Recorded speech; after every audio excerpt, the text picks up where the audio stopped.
Hello, today we are talking about Rephr, the new Rephr brushes that were released for the holidays. Rephr sent me these without any obligation. I tried them, so I thought it was nice to talk about them. I have washed these brushes twice because you know that you need to wash your brushes before starting using them. That is because they may be treated with, I don't know, some powders. They may have a treatment for transport, and then you wash them and then you can use them on your skin. So I washed once, I tried them, I washed another time because I wanted to show you how they bloomed with the washing. I mean, I didn't notice a lot of blooming, but I will show you the before and after side by side. So this is the Shodō number 5, and left is before wash and right is after wash. So this is one. This is the other brush that is a Shodō 06. Of course, this is very small, so it doesn't really matter before and after wash, and this is the special edition, how it's called, Yosegi.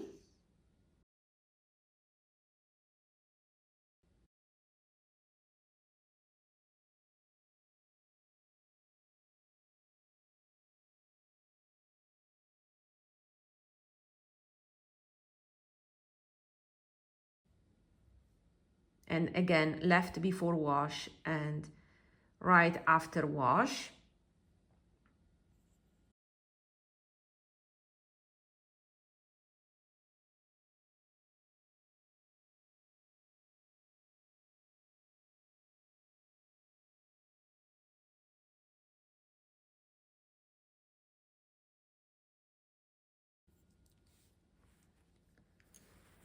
And I'll be strictly to the point. Would I had purchased these brushes if they weren't sent to me? I think I would have purchased for sure this one because I love the Shodō series.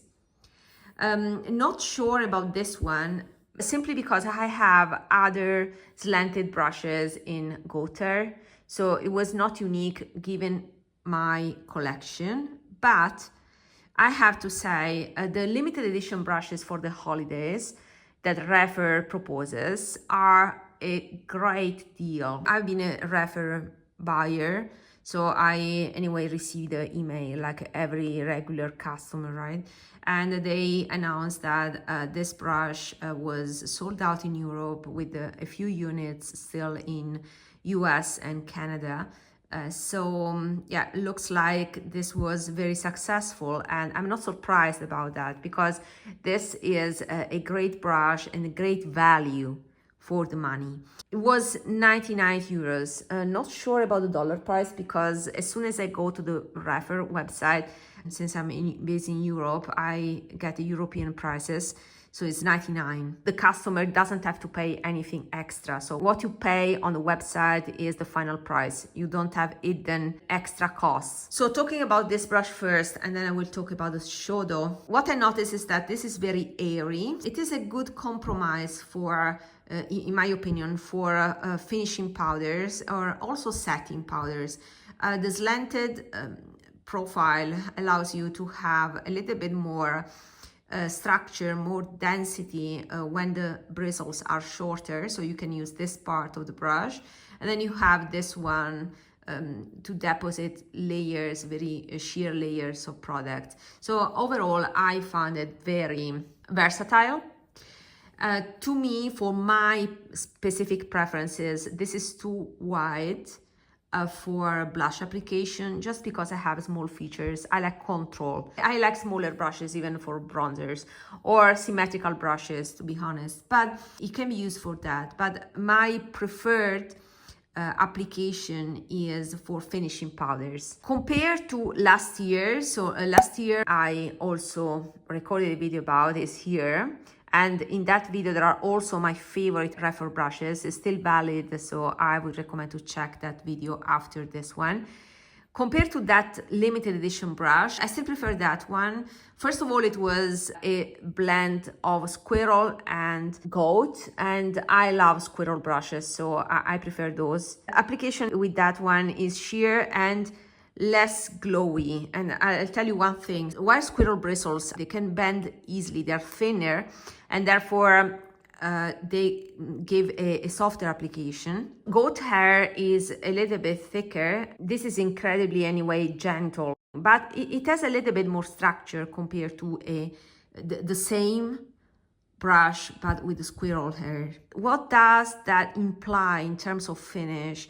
Well, with goat hair, you have more capability of bouncing, more kind of resilience, and that allows for kind of polishing. It means that the effect is a little bit glowier compared to something that has less bounce, and so it deposits the product without that polishing effect. But I want to show you the concept with a totally different product. Wait a minute, I didn't plan this, but let's do this demo. This is a Kiko eyeliner, okay, from last holidays.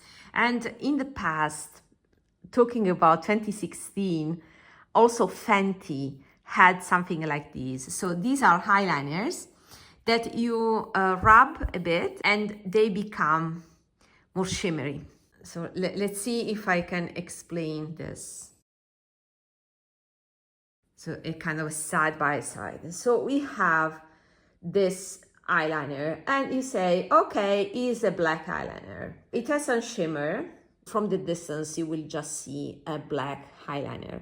Now, I will continue talking about brushes. We will come back to this and I'll show you the polishing effect versus just deposit of product. Let's continue to talk about this and we'll come back to the concept with the demo. But yeah, so this is a softer grade of goat with the ferrule that is plated with 24 karat gold. It says that the handle is made of 4 pieces of solid maple and walnut wood carved and fused together. It's not the first time I'm seeing this. I've seen it in Shodō brushes. To be honest, I know it's a lot of work, and if you put your finger on it, you don't see any change of the texture. It looks like is one single piece, but it's not. So it's amazing. I'll be honest, I prefer other type of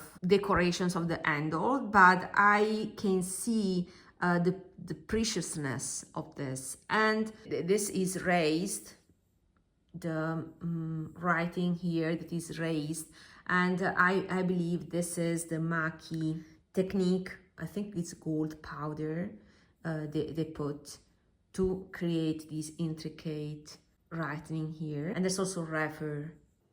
And I noticed that they have changed the logo, let's say, the font of the writing here. So the Maki technique should be this one for this intricate details, and then this other technique that is called Yosegi Zaiku. It's indeed a beautiful piece. But it's sold out. As soon as I saw this brush, I thought about possible dupes in my collection, and to be honest, I don't have a dupe, but I have something I wanted to compare. Now, my condition, so you will see brushes that are not in the best shape just because I have most of my brushes still in boxes. I have a big collection, many thousands of dollars of brushes. Unfortunately, since I moved, there were some people that put my stuff in the boxes, and I had to let them do that because of insurances and things. So I took with me only a few brushes that I was going to use, and these guys packed everything for me. This is the intro, just to justify the fact that my Rephr number 4 is in this condition because it was packed in boxes, and I have many brushes like this at this point. Fortunately, this is not a very expensive brush. Of course, for the very expensive brushes that we are going to see in a moment, those I packed them myself, but I couldn't do that for my hundreds of brushes, and I never count them, but I hope it's not 1000 brushes, but I have a lot of brushes. Anyway, so excuse this, I need just to put it back in this shape, I just need to wash it. So since it's cleaned, I will use it and then I will wash it, and so I will use it this way. And this is because, as I said, it was put in a box, was a bit 4 months, stayed this way, packed in 4 months. And this is the result. So like a heart shape, like, anyway, I hope I can convey anyway the idea that the Rephr brush, the traditional one, number 4, is a small version of it. The quality of the bristles, this is higher quality. You can detect that by how smooth are the bristles. Bristles here are longer in average, and yeah, they may be the same length in the beginning, but then this develops with longer bristles, while this one stays more compact and with shorter bristles. Now, this, I prefer this for blushes, for example, because how small and how much control I can get with this brush. This is one of my favorite brushes for Rephr. Although you may know at this point that face brushes by Rephr are not my favorite, with the exception of the special one from the holidays. These are particularly precious, curated in terms of the quality of the bristles, handles, everything, but the bristles of the special brushes are better quality compared to the regular line. But these are workhorses, and you know, I can let other people touch my brushes, let's say, without problems. I mean, they're not very expensive. This is purchased by me, by the way. In terms of usage, I would go for this brush. I'll be honest, because I like smaller brushes. But in terms of quality and the price for the quality, this is, of course, is much better. So my recommendation for the next coming years is that if you are in the market for brushes, as soon as Rephr releases these special editions, these are must buy because of the value. They are very honest with their pricing, and the quality is exceptional when it comes to the special edition brushes. Those holiday brushes are a must buy. That's my point of view. As I told you, I will use this brush with finishing powders, kind of Guerlain meteorites or the flower nose that I love, that I want to finish. Before going to other comparisons, let's go here. These are now dry and I can show you. So you can see there's the shimmer here, right? But if you do this type of polishing, a little bit of friction, then you will see that this becomes more shimmery. You see how much sparklier it is now become compared to this upper one. And this gives the idea of goat compared to squirrel. Since a squirrel is more gentle, it deposits color in a more sheer way, but it doesn't have the power to have that polishing effect, that friction, while the goat hair, being a little bit sturdier with more resilience, allows you to do kind of a buffing polishing effect that ultimately results in a glowier, more shimmery effect. That is more visible when it comes to finishing powders. For example, the Guerlain meteorites, but even the hourglass. With a goat brush, you will see a glowier effect that is very subtle. It's something that you can notice, of course, if you have a good eye in real life. If you are focused on that, you develop the eye for that, otherwise it will be the same. But there's a slight difference. If I have powders that are particularly glowy and I don't want to emphasize that, then I will use a squirrel. Otherwise, if I want to be glowier, for example, on my cheeks, then I will buff with a goat brush. That's something that comes from experience I developed. When I thought about slanted brushes, I thought about Sonia G. This is a mixture, is goat, a mixture of undyed and dyed, but still goat, You can see that is, what brush is this? It's the Face Pro brush. Honestly, I didn't use this so much because I purchased this. It's very bouncy. Sonia G brushes tend to be denser, so there are more bristles packed. Great value as well. Sonia G has very fair prices too. Yeah, this is more airy. There's less density of the bristles. You can see how the effect on, while I bend this with the same strength, these are more packed full of bristles. These are airier, so the effect will be sheer with this. More density will emphasize that buffing and polishing. So I purchased this for bronzer, but to be honest, it's a little bit too big for my features. If I want to compare apple with apples, talking about 24 gold carat plated ferrules. Now, the big beast is the Hakuodo, but of course here we are talking about something that costs 3 times the Rephr, okay? This is the Hakuodo S531, but since this is sold out, if you are considering something similar-ish, this is it. This was a favorite by Sonia. I'm a long time reader of Sonia. Before Sonia G had her brand, she had a blog. She recommended these brushes, and I was reading that blog at that time. This is the top series, let's say, from Hakuodo. The very top is the one with red handles. It's even more expensive, and the difference is just the handles. And I'll show you, because I have, of course, these type of brushes. This is the most expensive series by Hakuodo. I have, I think, a couple of brushes. It's still the S series, but the difference is only the handle. But the heads are exactly the same quality of the bristles, that is premium quality. The problem I had with this, so I purchased first this one, and the problem I had is that these tend to chip. They are very fragile, and I wanted something very high quality, but more utilitarian, that I didn't have to take care of the chipping thing here. So therefore I decided to go for some brushes with this black handle. Anyway, these are the softest gold I had, also because these are quite old now, and gold bristles had kind of declined over the years.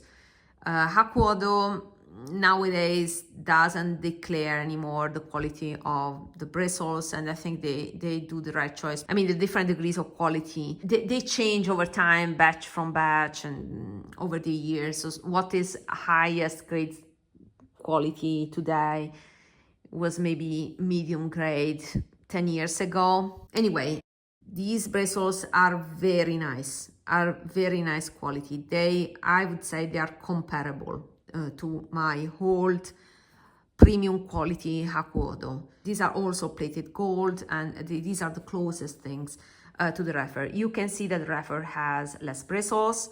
The closest I have compared to Rephr is this one, the 531, and still this one has more hair compared to this one.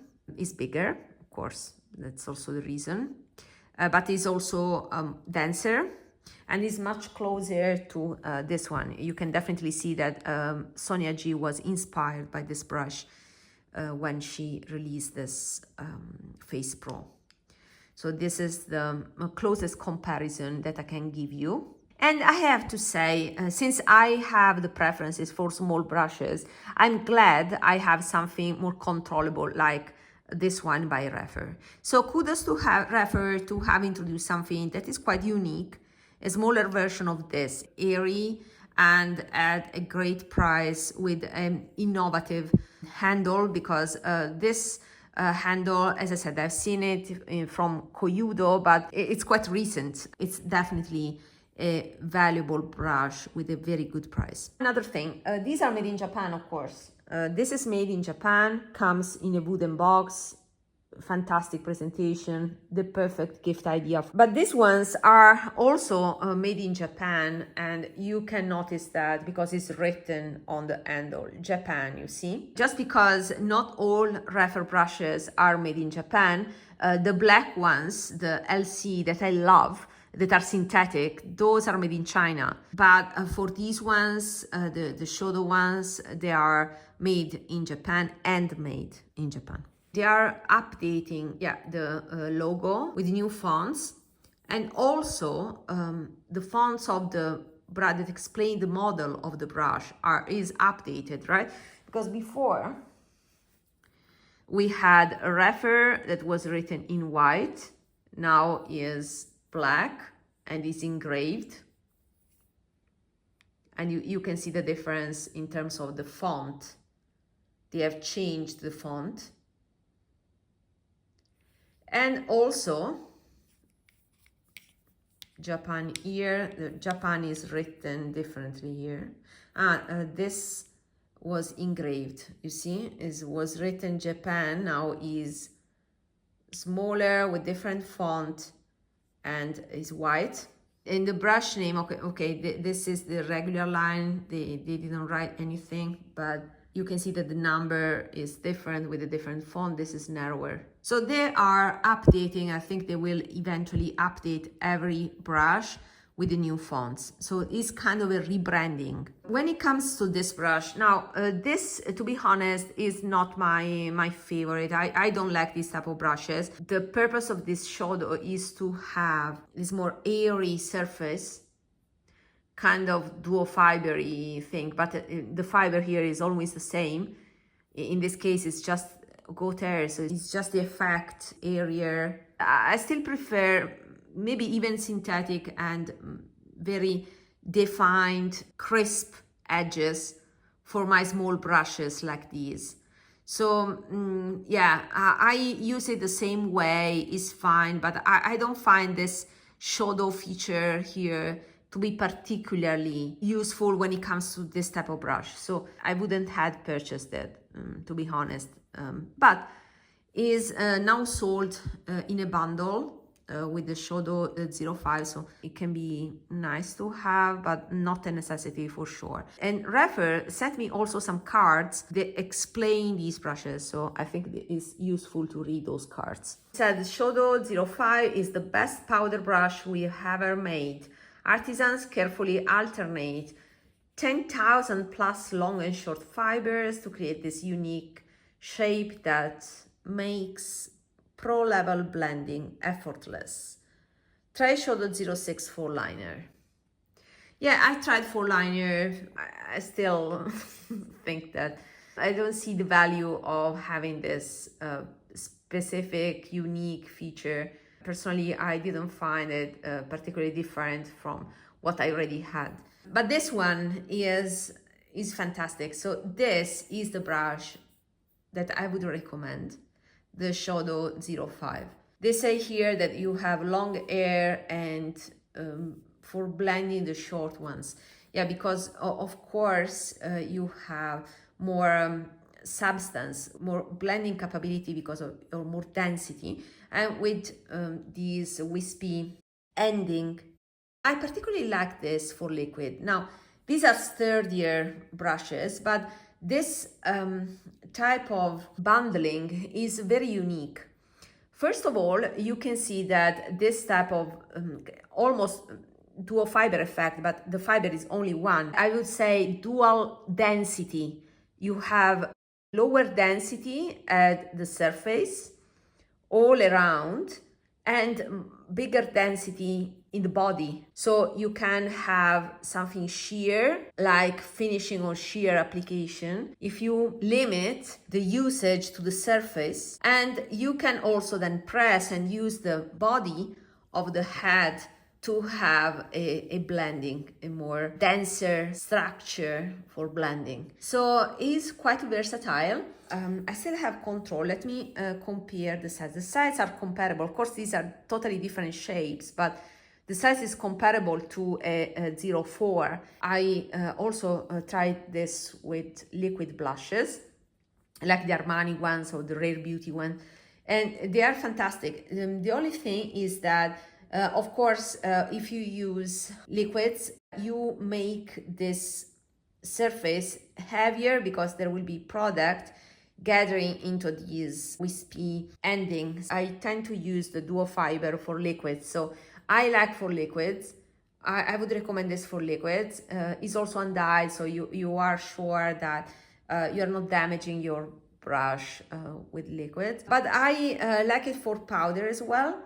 But it's especially with liquids that shines. The other thing that I would like to highlight here is that you have this wispy effect all around the surface. So you can use the side to have this blending. So the entire surface here can be used for that purpose, not only the edge. So here I have two products. One is a Suku liquid brush, but since these blend by themselves, I wanted also to demo with a Jeffree Star. This is a corrector, peach corrector, but just to show you a thicker consistency, let's do it this way. What I would do personally would be like spreading this a little bit with the end and then using this for finishing. And I hope you can see how seamless are the borders, but I need to focus. Okay, here we have it. So since this is thicker, this is a thicker cream, then I use the body for a better blending.